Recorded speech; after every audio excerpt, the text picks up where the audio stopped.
We make dua, every human being makes dua, and we're expecting that Allah Azza wa Jalla will give us an answer.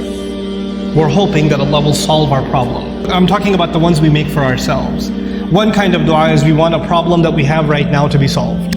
We have an issue, we have some circumstance, and we want Allah Azza wa Jalla to protect us from falling into a worse problem, to secure the good things that we have, etc. And of course we make dua for our future. We make dua for ourselves, our children, and to take care of things in the future. Ya Allah, things are good right now, Ya Allah, keep them this way. Preserve what we have here. You know, these are the kinds of duas that we make for ourselves. We are going to go through difficulty in life. And all of our problems are not going to be solved because we made a dua to Allah. Understand the reality of dua. What is the purpose of dua? We often confuse dua with talab. Talab in Arabic means to ask for something, to demand something. Dua means literally to call. That's what it means. Da'awtukum, I called you, I invited you. I cried out to you. This is dua. When we make dua to Allah, sometimes in that dua we are making demands. It's true. We're making requests. But we should never forget that all of those requests, you know what they are at the end of the day? It's a humble slave of Allah turning back to Allah and begging Allah to help him with whatever problem. But it's more than Allah solving your problem. It's just the act that you communicated with Allah that's the most valuable thing. The fact that you actually engaged Allah in conversation, that is the goal in the end. Whether or not Allah will solve your problem immediately is a separate problem. And I want to share just a quick thing about that, then I come to Maryam Salamun alayha. Sometimes you go through problems and you ask yourself, what is my fault in all of this? Why do I have to go through these problems? What did I do to deserve this? Let me ask you this. Yusuf alayhi salam was a child, right? A child by definition is innocent. What did the child do to deserve being kidnapped? What has a child ever done to deserve being thrown inside of a well in the middle of the woods? What has a child ever done to deserve being sold as a child slave in a different land? What is that, when he grows up as a young man, what did he ever do to deserve being thrown in jail over a false accusation? And he spent many years in jail, not because of something he did. He was innocent. And he spent all those years in jail. He went through situations in life that if anybody else went through those situations, you'll say, life is unfair, man, what are you going to do? Life is unfair, you know?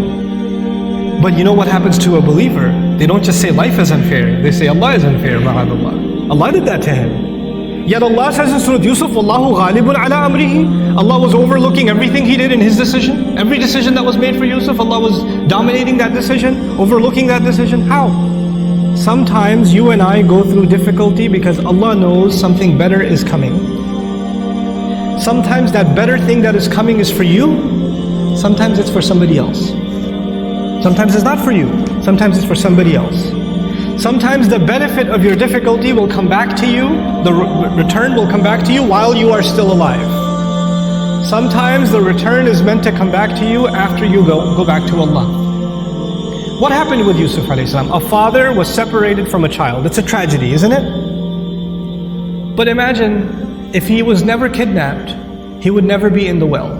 If he was never in the well, he would never end up in Egypt. If he was never in Egypt, he would have never grown up there and been thrown into prison. If he was never in prison, he would have never met those two guys he met in prison, whose dream he interpreted. If he never met those two people, one of them who got to live and go back to the king, and when the king saw a dream, a strange dream, he would have never said, wait, I know someone who can help interpret your dream. And if that never happened, and you know what that dream was? 7 good years in the country, and 7 years there's not going to be any crop, any produce, any harvest. People are going to starve to death.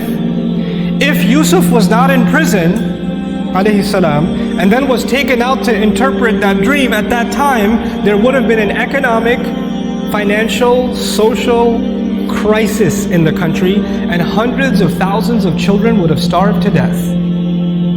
One child suffered for a few years, but because of that child suffering, Allah's plan was to save a lot of families, a lot of fathers and mothers from losing their children to starvation. Because of the plan that Yusuf alayhi salam came back when he interpreted the dream and gave, when he became the treasurer. I have a friend, some of you might have heard of him, his name is Robert de Villa.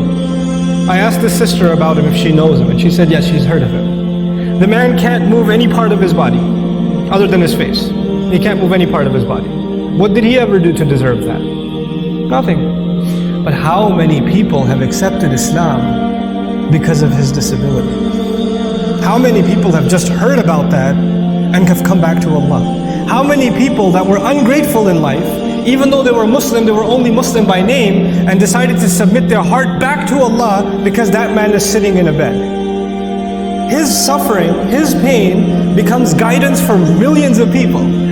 You understand? Sometimes the difficulty you and I go through is actually a small price to pay for a lot of khair, a lot of good that will either come to me now or it will come to me in the akhirah, will come to me after I go back to Allah.